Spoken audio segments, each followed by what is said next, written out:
Once upon a time, in a kingdom where the moon hung low and the wind whispered secrets into open windows, there lived a queen who had everything except peace.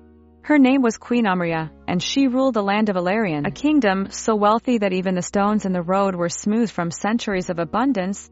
Her palace doors were carved from ancient trees. Her crown was heavy with gold.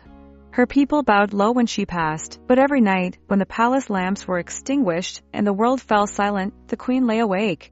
Sleep refused her, not because of enemies, not because of hunger, not because of fear, but because of a sound she could not escape, the echo of her own anger. Queen Amarya was known throughout the land as the Queen of Fire. She was brilliant, decisive, and fierce. No one dared lie to her. No one dared arrive late. No one dared disappoint her twice. If a servant broke a cup, they were dismissed. If a guard made a mistake, they were replaced. If a minister spoke foolishly, they were shamed before all. Strength is the only language people understand, the queen often said, and mercy makes a ruler weak. The people feared her, and fear kept the kingdom orderly. Roads were built quickly. Taxes were paid on time. Crime was rare, yet behind closed doors, the palace trembled. Among the many servants of the palace was a young maid named Lyra. She was not remarkable at first glance. She wore plain dresses. She spoke softly. She walked as if she did not wish to disturb the air itself.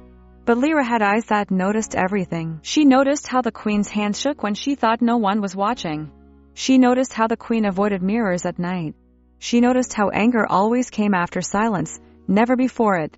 Lyra had been orphaned during a famine many years before. Loss had shaped her early, but instead of hardening her heart, it had taught her something rare. That pain, when ignored, grows sharp. But when understood, it softens. One evening, after a long day of judgment and punishment, the queen returned to her chambers. Lyra followed, carrying a silver tray of warm tea meant to calm the nerves. Her hands trembled, not from fear, but from exhaustion. And then it happened. The tray slipped. The cup shattered. The tea spilled across the palace floor like dark blood. The room froze. Everyone knew what came next. The queen turned slowly, her eyes burning. "Do you know," she said coldly, "how many servants I have dismissed for less than this?" Lyra knelt immediately, pressing her forehead to the floor. "Yes, your majesty." "Then speak," the queen snapped. "Why should you remain?" The palace held its breath. And then Lyra did something no one had ever done before.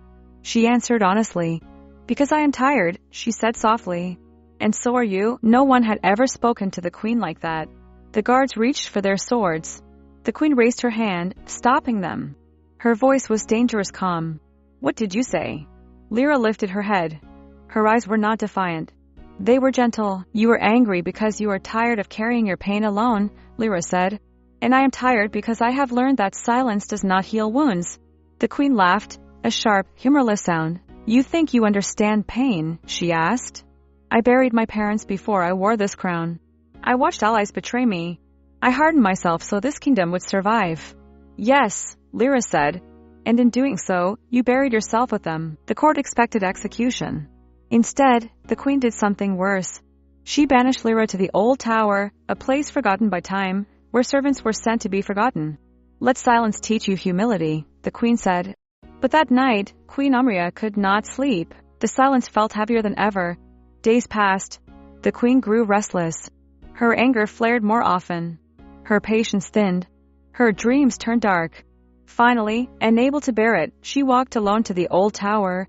She found Lyra sitting on the cold stone floor, humming softly. "You should hate me," the queen said. Lyra smiled faintly. "Hate is heavy," she replied. "I've learned not to carry what already hurts." The queen sat down, slowly, as if unused to rest. "Tell me," she whispered, "how does one rule without anger?" Lyra answered carefully. "You don't," she said. "You rule through it, but you don't let it rule you."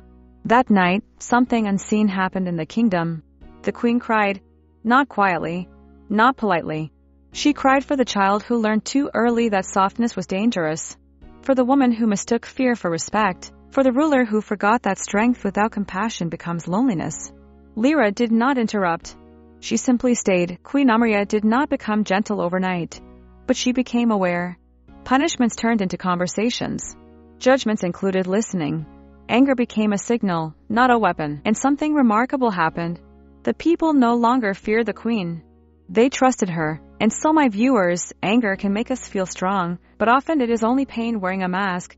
True strength comes not from punishing others or hiding our hurt, but from facing our own heart, understanding our own wounds, and learning to act with kindness and courage. Only then can we truly lead, and only then can we find the peace we have been searching for. Please like, subscribe, and share.